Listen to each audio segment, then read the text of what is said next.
Timoteo es prácticamente un mensaje de despedida de Pablo a un discípulo que ama mucho a Timoteo, al que llama mi hijo en la fe, ¿verdad? Un verdadero hijo en la fe. Y Timoteo es un joven pastor, está pastoreando en Éfeso. Y las cosas no están tan fácil. Ha habido dificultades en la predicación del Evangelio. Pablo está en la cárcel, precisamente enfrentando un juicio por predicar la verdad del Evangelio.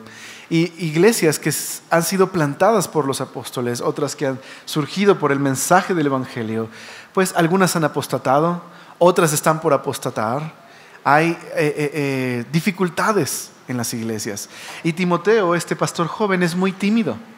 Y Pablo quiere alentarlo a cumplir con el ministerio. ¿Recuerdas los capítulos que ya han cubierto? Como un soldado de Jesucristo, sufrir penalidades, a no avergonzarse del Evangelio ni de Pablo, de las cadenas de Pablo, a poder permanecer firme en la verdad del Evangelio, en lo que él había sido enseñado, y también enseñando a otros hombres fieles e idóneos para enseñar la verdad que ha recibido, el Evangelio, el depósito de la fe que por el Espíritu puede guardar, a esforzarse en estos tiempos. Y en el capítulo 3, Pablo comienza con una advertencia, con algo que Timoteo tiene que recordar, que tiene que saber, que tiene que enfatizar en su ministerio. Y es una advertencia de los últimos tiempos. Lo está alentando a tener cuidado con tiempos que van a ser peligrosos. Por eso, el versículo número 1 del capítulo 3 dice: también debes saber esto. Tienes que saberlo, Timoteo, tienes que recordarlo. ¿Qué cosa? Pues que habrá tiempos difíciles, que habrá oposición al Evangelio. Pero ¿no se lo ha dicho ya Pablo a Timoteo? ¿Por qué tiene que repetírselo una vez más? ¿Por qué comenzar este capítulo diciendo: tienes que saber estas cosas, Timoteo? Bueno, ¿por qué razón nosotros utilizamos mensajes de advertencia? Digamos un mensaje que diga riesgo eléctrico, o usamos un mensaje que diga alto cuidado, hay una escuela aquí. ¿Por qué usamos ese tipo de mensajes? El típico mensaje que va en la pipa de gas que dice: desde esta posición no te ve el conductor. ¿Por qué usamos ese tipo de mensajes? Pues son advertencias para guardar nuestra vida, para protegernos. ¿No dice así el mensaje de riesgo eléctrico? Y hasta tiene una carita con unos huesitos, ¿verdad? Un cráneo que dice: pues, si tocas aquí, ¿qué te puede pasar? Pues mueres. Es una advertencia. Bueno, Pablo está advirtiéndole a Timoteo porque es tan peligroso que la vida espiritual de la congregación y la vida de Timoteo espiritual estaba en riesgo. Tenía que estar firme en el Evangelio, firme en el mensaje y protegerse de estos tiempos peligrosos. Así que dice: tienes que saberlo, Timoteo. Quizás Timoteo pensaba que este tiempo de dificultad iba a ser temporal. Y es como si Pablo le estuviera diciendo a Timoteo: Timoteo, esto no es solo por un tiempo.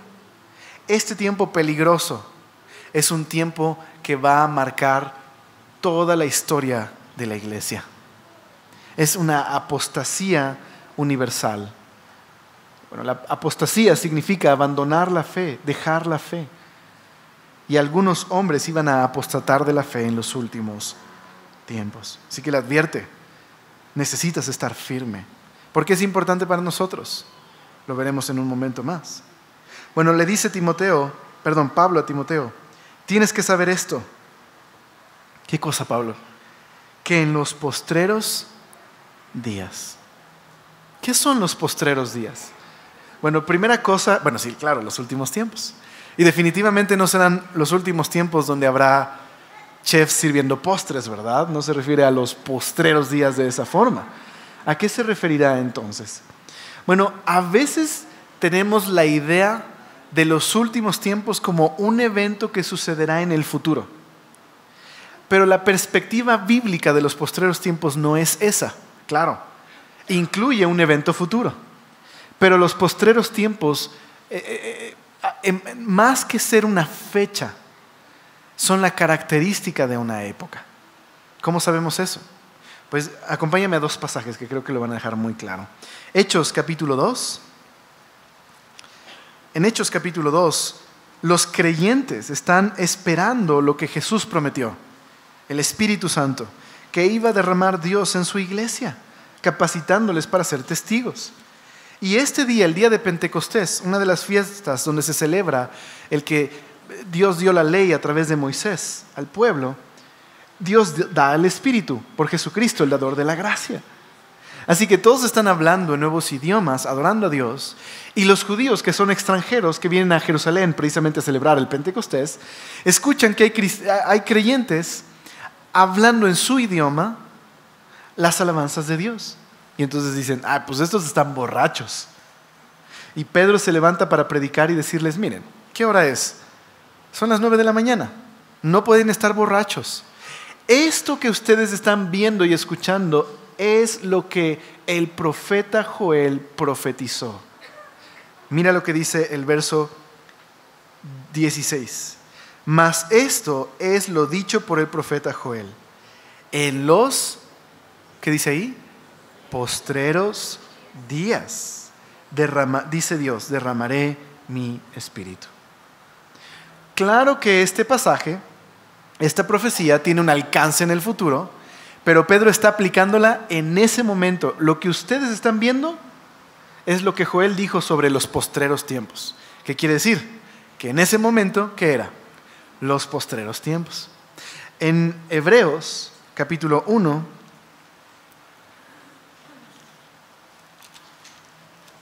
Hebreos capítulo 1,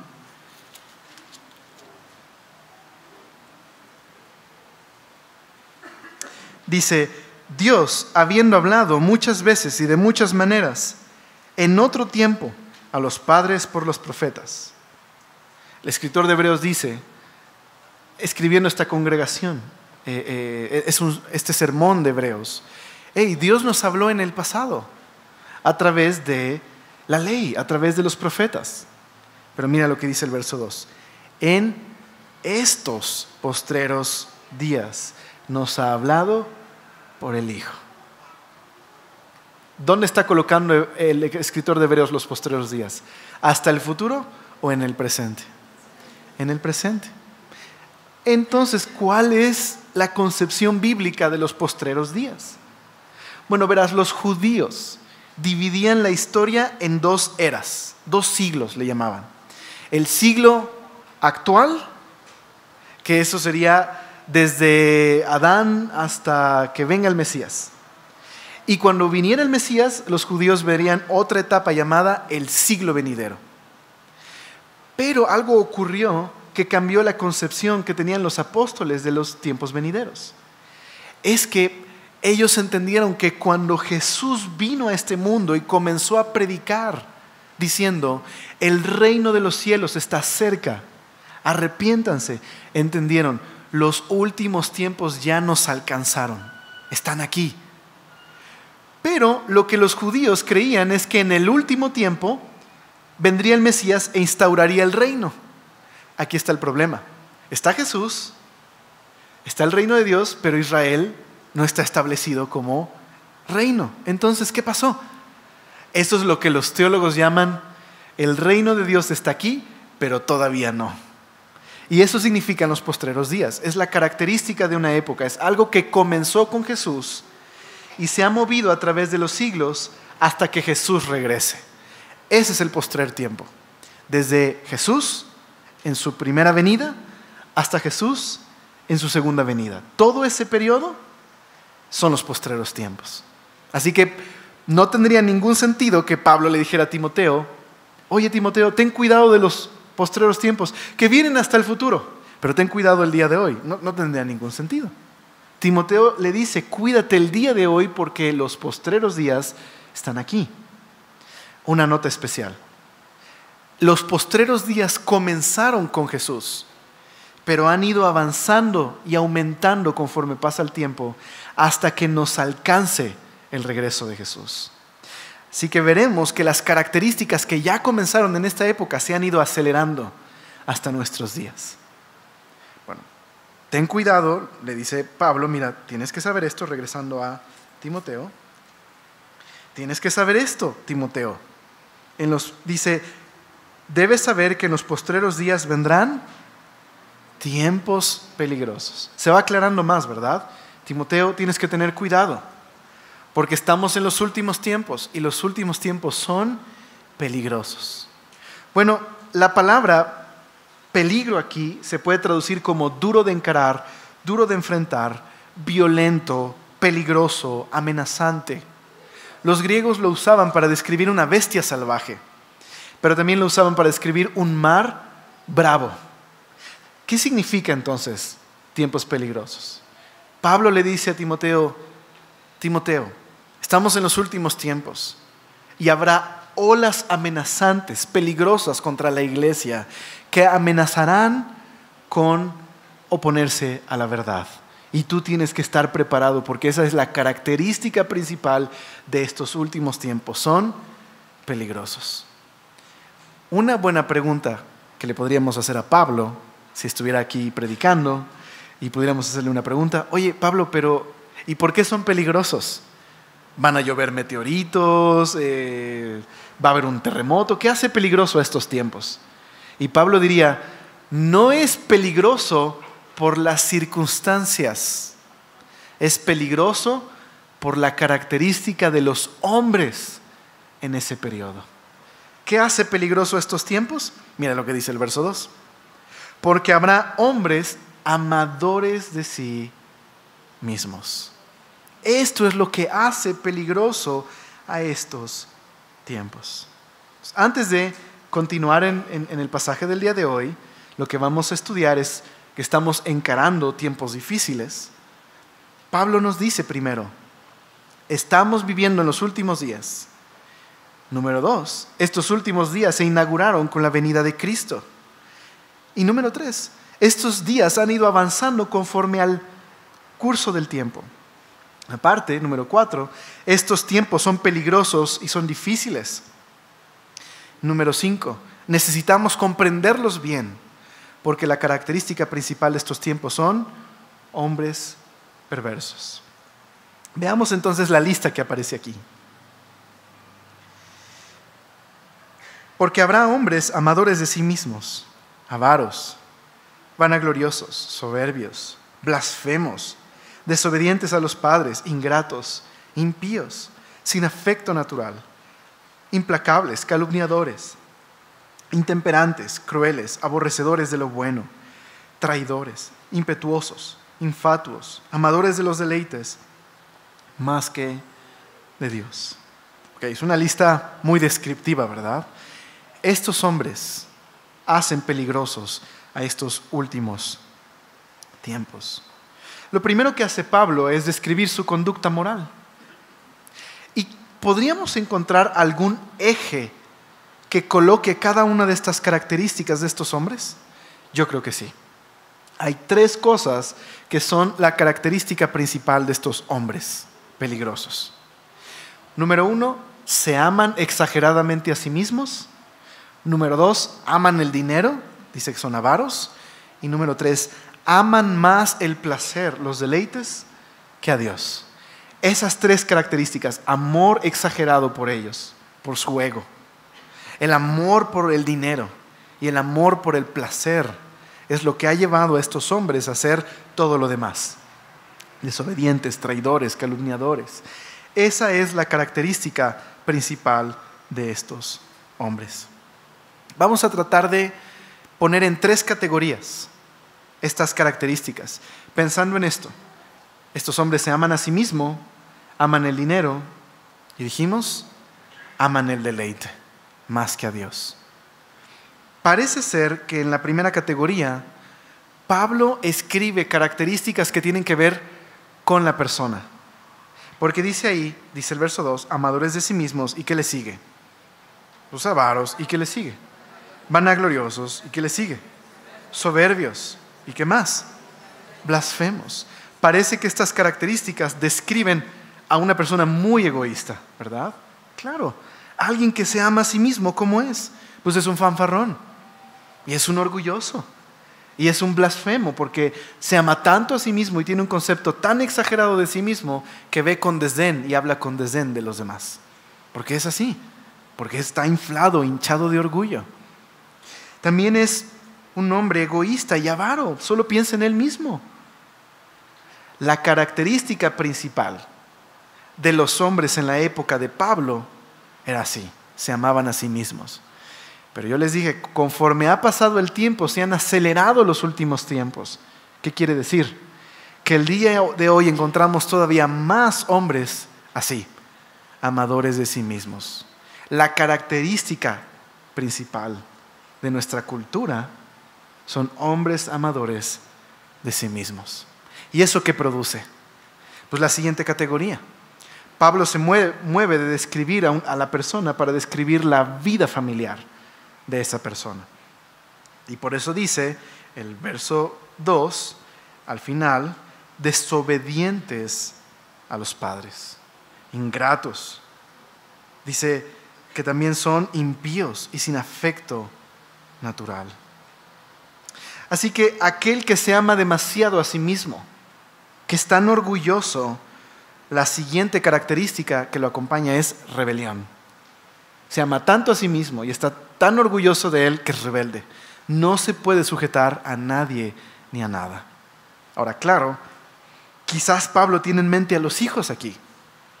Y es interesante porque si los hijos eran rebeldes en la época de Pablo, era una característica de los hombres en esa época, y estos últimos tiempos se han acelerado. ¿Qué encontramos el día de hoy?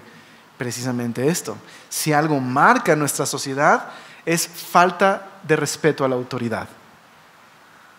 Y algo que está sucediendo muy evidentemente en México es jóvenes que no respetan a nadie ni a nada.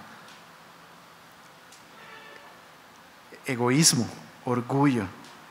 Ahora, algo que quiero notar que es muy interesante.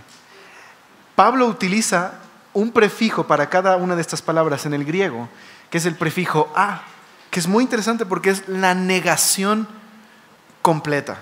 Es decir, no solamente niega la cualidad que describe que no hay una ausencia completa de esa cualidad. Nuestro equivalente en español es como si dijéramos que alguien es disconforme. ¿Qué quiere decir? Que tiene ausencia de conformidad. Eso significa. Entonces, cuando leemos aquí desobedientes a los padres, es más intenso. Quiere decir que es completamente rebelde. Cuando leemos que dice ingratos, estamos hablando de personas que carecen de una gota de gratitud. Cuando hablamos de alguien que es impío, estamos diciendo no solamente a alguien que no quiere la santidad, desprecia la santidad y no valora nada que sea sagrado. Es muy intenso como Pablo lo está poniendo. Pero luego llegamos a una palabra que dice aquí en el 3, sin afecto natural. Esta frase, sin afecto natural. Pablo dice, son tan rebeldes que ni siquiera las cualidades esenciales que una persona tiene en virtud de su naturaleza están ahí. ¿Será natural que un padre ame a su hijo? Sí. ¿Y debería ser natural que un hijo ame a su padre? Claro. Bueno, podríamos decir que no necesitas ni siquiera ser cristiano para amar a tu padre. Claro, para amarle correctamente sí. Pero es natural.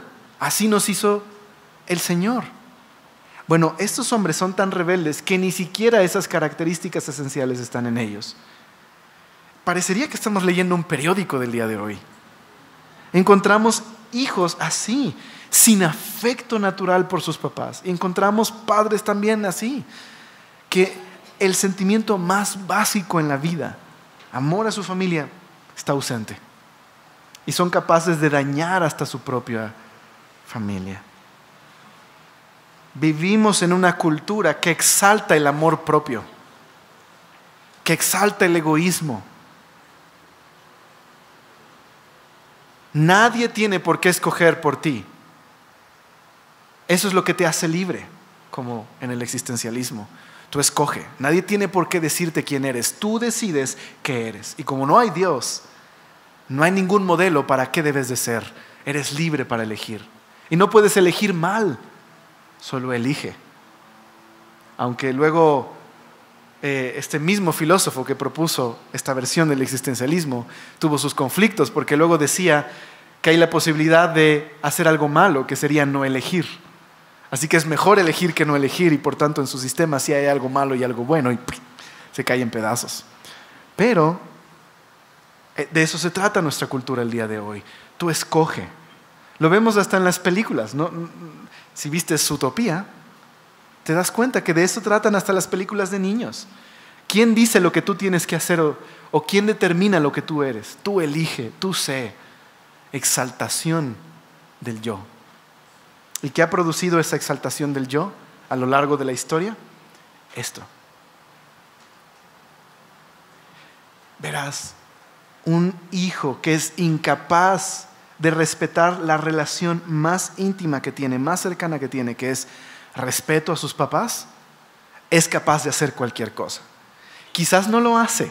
No estoy diciendo que un hijo desobediente es automáticamente un asesino, ¿verdad? Lo único que estoy diciendo es que alguien que ha traspasado un límite tan íntimo como el respeto básico a los padres, es capaz de cualquier cosa. Capaz de cualquier cosa. Y esa es la época en la que vivimos. No nos sujetamos a la autoridad, no nos gusta que nos digan qué hacer. Queremos ser los amos de nuestro propio destino. Que no nos corten las alas. Pero esa es la característica de los hombres de los últimos tiempos. Y mira lo que dice ahora.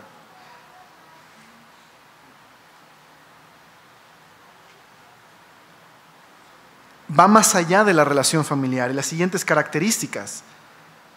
Dice el versículo número 3, desde intemperantes, crueles, aborrecedores de lo bueno, traidores, impetuosos, infatuos y amadores de los deleites más que de Dios. Cuando alguien se ama exageradamente a sí mismo y está dominado por la rebeldía, es una persona que se vuelve cruel, de poca confianza, va a traicionar a sus amigos, va a ser cruel con su prójimo. Intempetuoso quiere decir que no tiene sus pasiones dominadas, no puede controlarse. Vive para una cosa y esto es el placer. Ahora, claro, esto lo encontramos en distintas escalas, pero todo comienza con amor exagerado por mí mismo. Esa es la cultura en la que vivimos el día de hoy. ¿Sabes?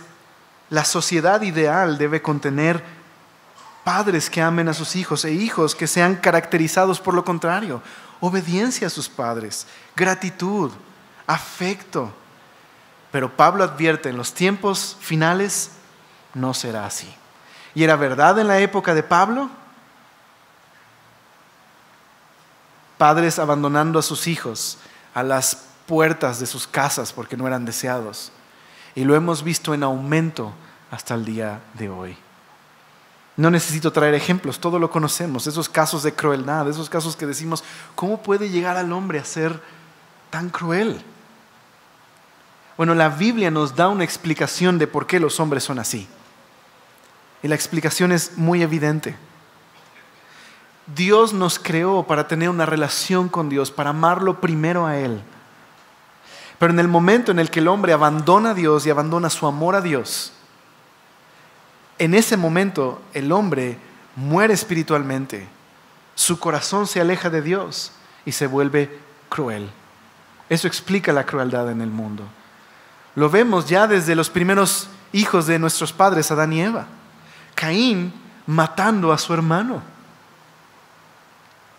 Y simplemente no soportando el hecho de lo que Dios le había dicho acerca de su pecado.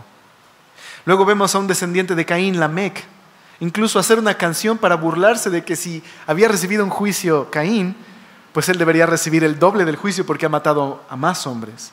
Lo vemos en la generación de Noé, hombres crueles. Lo hemos visto a lo largo de la historia. Solo que el día de hoy la Biblia nos advierte, esto se va a acelerar. El amor de muchos se enfriará. Esto va en aumento. Sobre todo en una sociedad que cada vez más se aleja de Dios y no quiere regresar a Dios. No quiere regresar y reconciliarse a su Hacedor. Y entre más se aleja de Dios, más cruel y opresor se vuelve. ¿Cuál es el primer mandamiento en la Biblia? Amarás a Dios con todo tu corazón, con toda tu mente, con todas tus fuerzas. Y el segundo, a tu prójimo como a ti mismo. ¿Te das cuenta? Cuando hay amor a Dios, lo que sucede inmediato es que hay amor al prójimo. Pero cuando invierto el orden, porque si amo a Dios y amo a mi prójimo, tendré un amor saludable por mí, el amor que Dios me da. Pero cuando invierto el orden y me amo exageradamente a mí, ¿qué ocurre inmediatamente? En lugar de amar a mi prójimo, lo voy a oprimir, lo voy a traicionar. Y no voy a amar a Dios, voy a amar el placer, los ídolos de mi corazón, en lugar de Dios. ¿Cuál es la solución para nuestra sociedad? El Evangelio. El problema del mundo, de la sociedad, es este problema de raíz, de corazón. Se aman demasiado a ellos mismos. Es decir, la culpa no la tiene ni Televisa, ni el fútbol, ni Katy Perry, ni nada, ¿ok? Ni los Teletubbies. Ellos no tienen la culpa, ¿ok? No se trata de las estructuras opresoras. Las estructuras de gobierno se vuelven opresoras por las personas que gobiernan, que son crueles. ¿Por qué? Por un problema de raíz. Su corazón es malo. Ese es el problema del hombre y por eso nunca encontraremos justicia perfecta en esta vida, porque el hombre es malo. Como un papá le decía a su hijo cuando le enseñaba por qué su hijo estaba tan irritado, tan enojado y no entendía por qué no podía controlarse. El papá le dijo: hijo, te enojas así y me enojo así por una razón. Tenemos un corazón chueco. Y Jesús dijo que los homicidios, la infidelidad, toda clase de mal nace del corazón. Y el corazón del hombre es cruel porque está lejos de su Creador. Necesita el Evangelio. Necesitamos el Evangelio. ¿Qué nos promete el Evangelio? El Evangelio nos promete un nuevo corazón. Va a la raíz misma del problema. En la película de Batman, la trilogía de Batman, encontramos el Evangelio del Caballero Oscuro. Comienza la película con un hombre dañado por dentro por la muerte de sus padres. Y entonces comienza tratando de combatir la injusticia por medio de la venganza. Y descubre que lo que necesita una ciudad podrida en el corazón es un símbolo. Así que propone un símbolo incorruptible, Batman. Y ya para la segunda película, Harvey Dent se convierte en ese símbolo incorruptible y Batman está dispuesto a sacrificarse para mantener un símbolo incorruptible. El problema es que Harvey Dent es un ídolo falso. Y entonces, para la tercera película, Ciudad Gótica está igual que antes. Y Batman tiene que regresar. Entonces Bruce Wayne piensa, lo que necesita Ciudad Gótica es a Batman.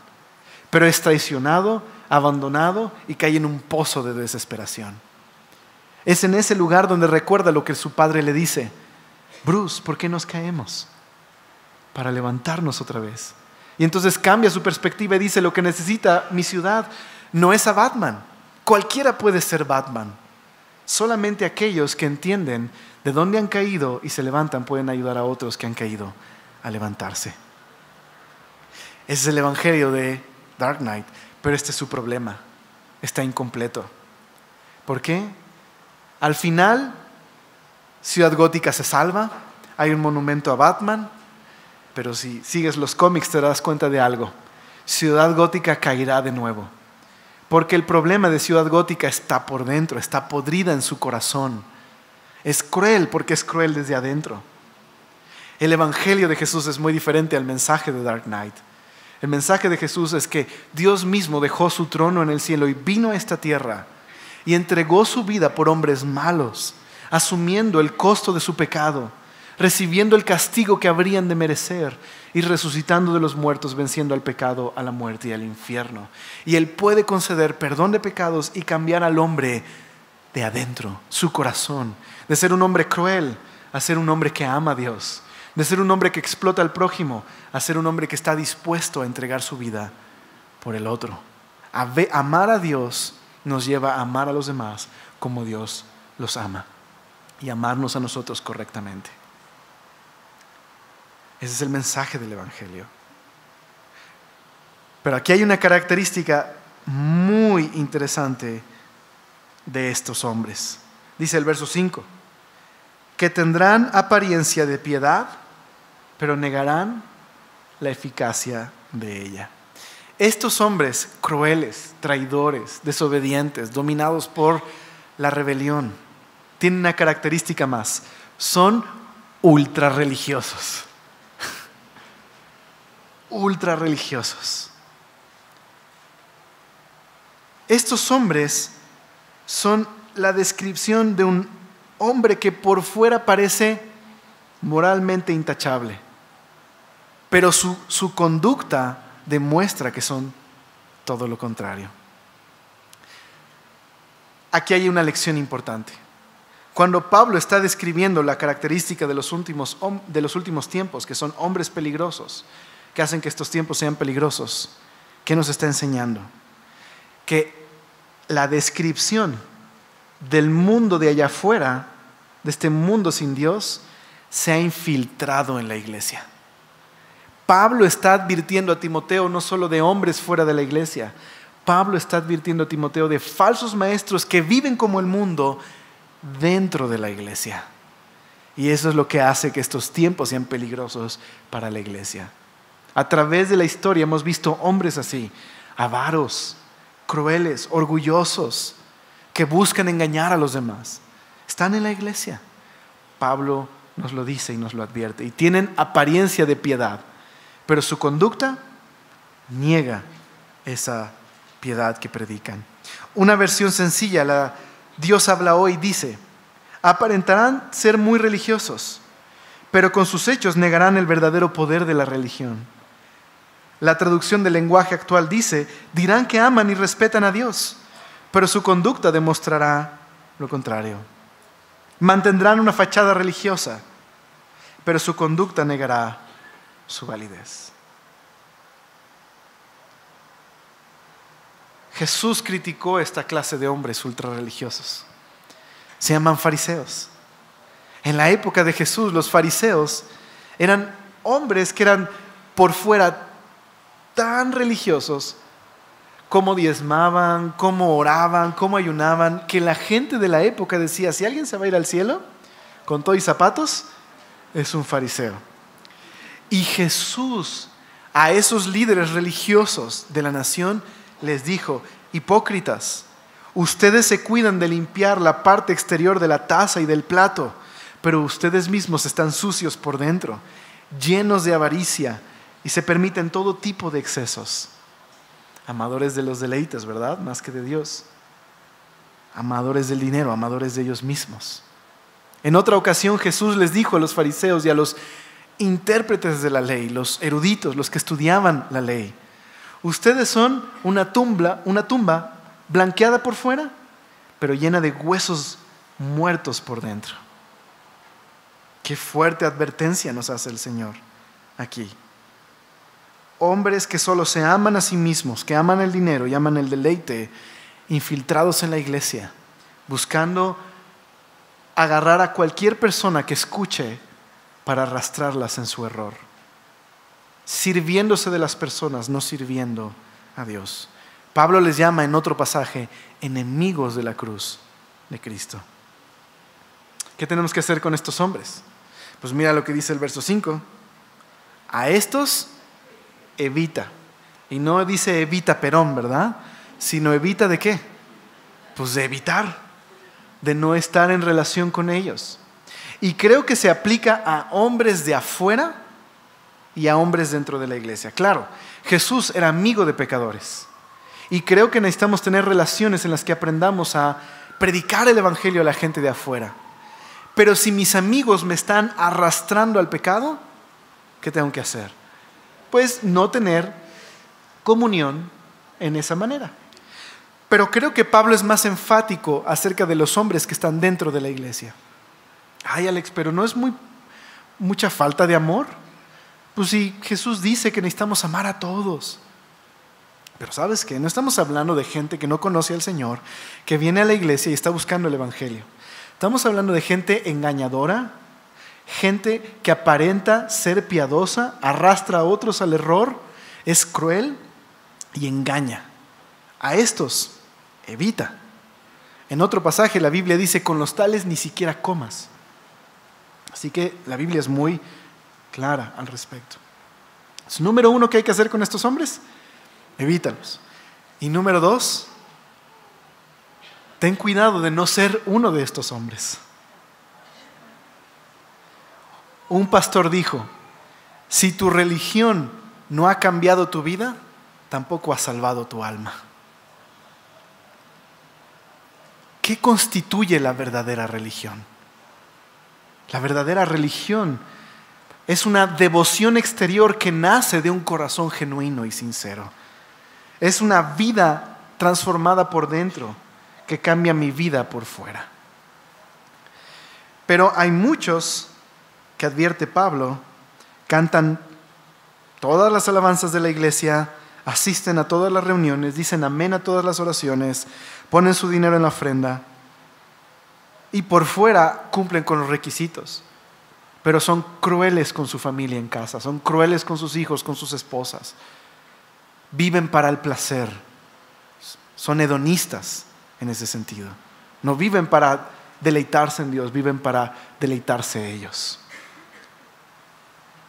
No tienen control sobre sus pasiones. Ten cuidado de no ser un hombre así. ¿Qué tienes que hacer si eres un hombre así? Arrepiéntete. Dios te ama y no quiere que perezcas. Por eso envió a Jesús y murió por ti. Lo que tienes que hacer es venir a la cruz, confesar tu pecado y entregarte genuinamente, rendirle tu corazón. Y si conoces a alguien así, predícale el evangelio y evita tener una relación si esa persona no quiere arrepentirse y si esa persona quiere engañar a otros. Ten cuidado. ¿Okay? Qué triste es saber que hay pastores que viven de esta manera, amadores de sí mismos. Lo hemos visto en toda la historia de la iglesia, ¿verdad? La historia de la iglesia está llena de buenos ejemplos, pero también llena de ejemplos de hombres corruptos, necios, hombres engañadores, hombres que viven para el placer.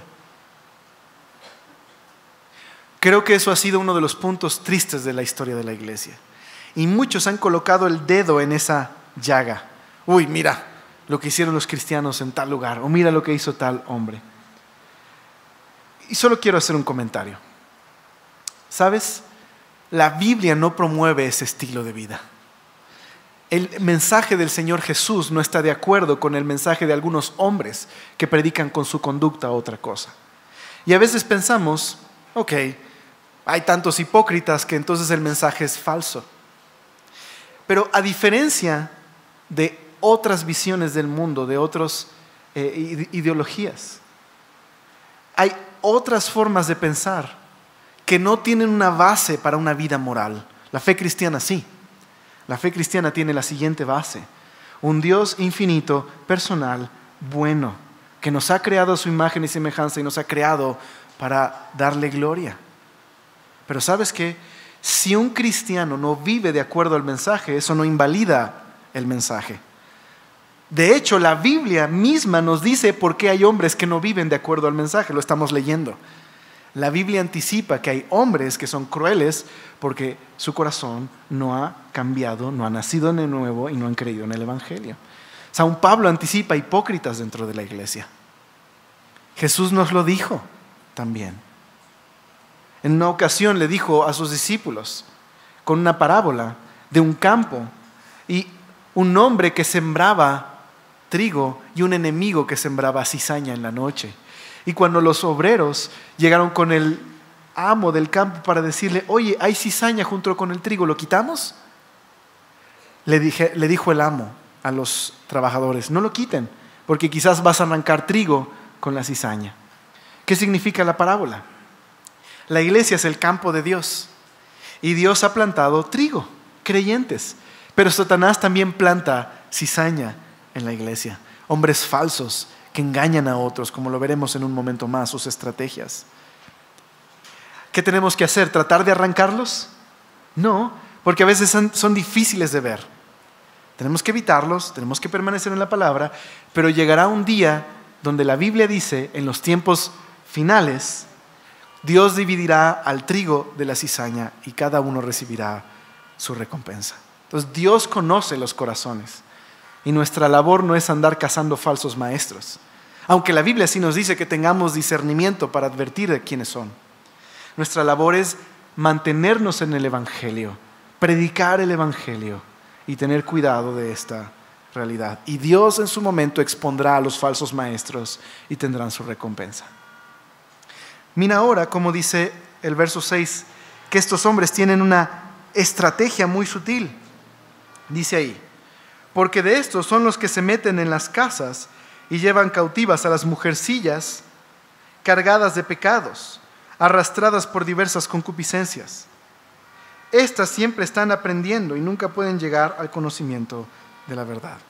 Bueno, me tocó un pasaje con unos versos difíciles, ¿verdad? Siempre son difíciles de explicar estos versículos y hay como cierta tensión y ay, qué machista es Pablo, ¿por qué las mujeres? Y ¿qué onda con esto? Bueno, Pablo probablemente está haciendo referencia a un asunto muy particular en Éfeso. Los falsos maestros aprovechaban cuando los esposos se iban a trabajar para meterse en las casas de las mujeres y ganarse a las mujeres por medio de la seducción de falsa enseñanza. ¿Por qué usaban esta estrategia? Porque si ganas a la mujer es más fácil ganar al hombre. Verás, las mujeres son más sensibles a estas cosas. Los hombres somos testarudos y nos cuesta trabajo, pero las mujeres son sensibles y por eso pueden ser fácilmente engañadas. Y eso es lo que hacían. Bueno, quiero decirte que no es una estrategia nueva, no es innovadora, es la estrategia más vieja del mundo. Satanás la usó. Cuando Adán estaba lejos de su esposa, vino Satanás y tentó a la mujer y la engañó. El hombre pecó deliberadamente, pero engañó a la mujer. Hay cierta susceptibilidad que yo tengo que estar tomando en cuenta respecto a la falsa enseñanza cuando no estoy firme en la verdad. Ahora, claro, estas mujeres se les dice aquí de esta manera porque en la época de Pablo se usaba esta forma para describir mujeres ociosas. Es decir, estos falsos maestros sabían con quién ir. Encontraban personas que estaban en ocio. Pero créeme, no solo tiene que ver con mujeres. Cualquier mente ociosa, sin convicción, que esté en pecado, como se describe aquí, cargadas de pecado, que estén tratando de quitar su culpa, pero están dispuestos o dispuestas a escuchar cualquier cosa y son crédulos, son presa fácil para la falsa enseñanza. ¿Cómo puedo contrarrestar esta falsa enseñanza? Necesito permanecer en la verdad. Y por eso Pablo hace una analogía en el verso número 8. Dice, y de la manera que Janes y Jambres resistieron a Moisés, así también estos resisten a la verdad, hombres corruptos de entendimiento, réprobos en cuanto a la fe. Bueno, estos falsos maestros creen que saben mucho, pero están corruptos en su entendimiento y están reprobados en cuanto a la fe. Pero, ¿qué tiene que ver Janes y Jambres aquí? No sé si alguna vez te has preguntado eso cuando llegaste a este pasaje. ¿Y Janes y Jambres, y esos quiénes son?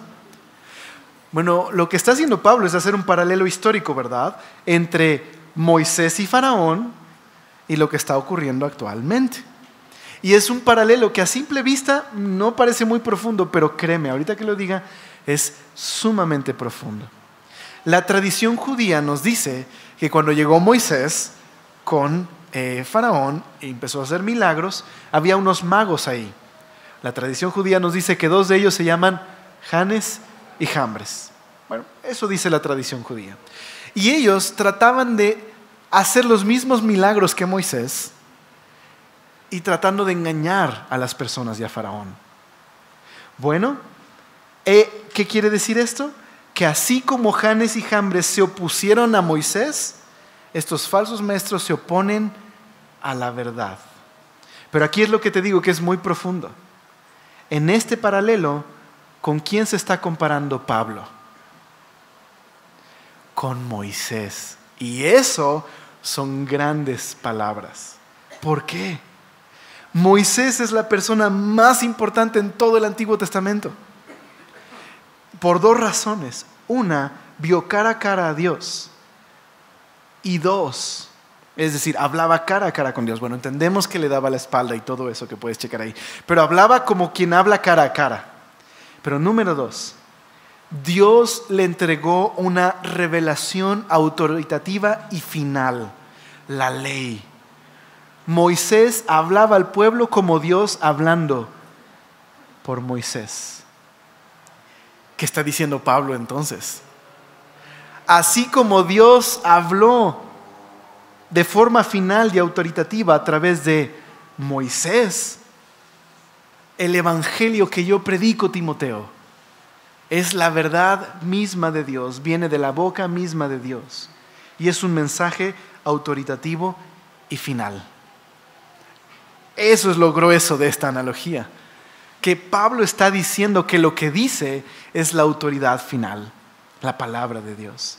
Así que, ¿cómo contrarresto la falsa enseñanza? Pues número 1, reconoce que son tiempos peligrosos. Número 2, evita esa clase de hombres. Y número 3, permanece en la verdad. Timoteo había recibido algo muy precioso, el depósito de la fe, la enseñanza apostólica, la verdad de Dios. Y esa verdad es final. Todo lo que Dios tiene que decir ya lo dijo. Y nadie puede tener más autoridad que la Escritura. Ningún pastor, ningún maestro puede clamar la autoridad que tenían los apóstoles. Lo único que podemos hacer los que enseñamos la Biblia es decir, esto es lo que Pedro y Pablo dijeron. Y vivamos de esta forma. Nadie tiene más autoridad que el fundamento que está puesto por Dios en la Escritura. Y aquel que resiste la Escritura resiste a Dios mismo. Eso es lo que Pablo está diciendo aquí. Qué grueso, ¿verdad? Pero mira cómo termina el pasaje en el último versículo. La porción que vamos a ver hoy, no el pasaje. Dice así: mas no irán más adelante, porque su insensatez será manifiesta a todos, como también lo fue la de aquellos. La falsa enseñanza tiene 2 características esenciales. Una, es sumamente engañosa. Y 2, dura poco tiempo. Lo hemos visto en la historia de la iglesia. Herejías han ido y han venido, pero todavía tenemos el mensaje, el depósito, la palabra de Dios, lo que se nos ha entregado. Lo mismo que enseñaron Pedro y Pablo, lo mismo que enseñaron los padres apostólicos, lo que hombres fieles a Dios enseñaron, lo tenemos el día de hoy. Eso nos debería causar una especie de shock por todo nuestro cuerpo, que estemos conectados de tal manera con la iglesia, que estamos aprendiendo lo que ellos aprendieron y perseverando en la misma verdad. Un verdadero maestro es lo contrario a estos hombres. Es humilde, no es amante del dinero, pero tiene un corazón generoso. Ama a Dios primero y ama a los demás. Eso es un verdadero ministro. Y un verdadero cristiano debería tener esas características. ¿Qué clase de hombre somos el día de hoy? ¿Somos el hombre de los postreros días? ¿O en estos últimos tiempos somos hombres que reflejan el reino de los cielos? Somos hombres que Dios gobierna, ciudadanos de los cielos, reflejamos a Jesús. Ese es nuestro llamado. La iglesia, a partir de Pablo, ha estado esperando que el Señor regrese. Pero mientras Él regresa, hay una cosa que tenemos que hacer: guardar el Evangelio, vivir el Evangelio, preservarlo, predicarlo, aplicarlo a nuestra vida diaria. Y hoy tenemos Cena del Señor. Así que sería el perfecto momento para celebrar justo eso. ¿Por qué no oramos por el mensaje y vamos a la Cena del Señor? Gracias, Señor, por ser tan bueno, por amarnos como lo has hecho, por advertirnos, Señor, de la clase de tiempos que vivimos. Señor, sin duda nuestra sociedad vive de esta forma, glorificando al yo. Pero tú, Señor, nos has llamado a vivir diferente, Señor. Vivir bajo tus valores, bajo tu reino. Como iglesia nos has llamado a reflejarte. Pero, Señor, hay hombres corruptos de entendimiento que tratan de engañar a las ovejas, que se infiltran en tu iglesia. Señor, solo te pedimos que tengas misericordia de tu iglesia y nos des sabiduría y prudencia para evitar a tales hombres. Tener el amor suficiente como para evitarles. Pero te rogamos, si tú quieres, Señor, que te conozcan, que se arrepientan, que vengan a la fe, Señor. Señor, líbranos de tener una religión superficial que no cambie nuestras vidas, que sea pura liturgia, solo formas y estructuras, pero que no sea tu vida misma en nosotros. Líbranos, Señor, de tal religión vacía, sin poder, Señor. Y ayúdanos, Señor, a amarte a ti, para que entonces podamos amar a nuestro prójimo, a nuestra familia, Señor. Guárdanos de la rebeldía, Señor, que es tan peligrosa, que nos lleva a la crueldad, a ser hombres traidores, poco confiables. Señor, que podamos sujetarnos a ti y mostrar el poder del Evangelio al ser sumisos unos a otros. En casa, Señor, cada quien en el rol que le corresponde. Ayúdanos, Señor, te lo rogamos.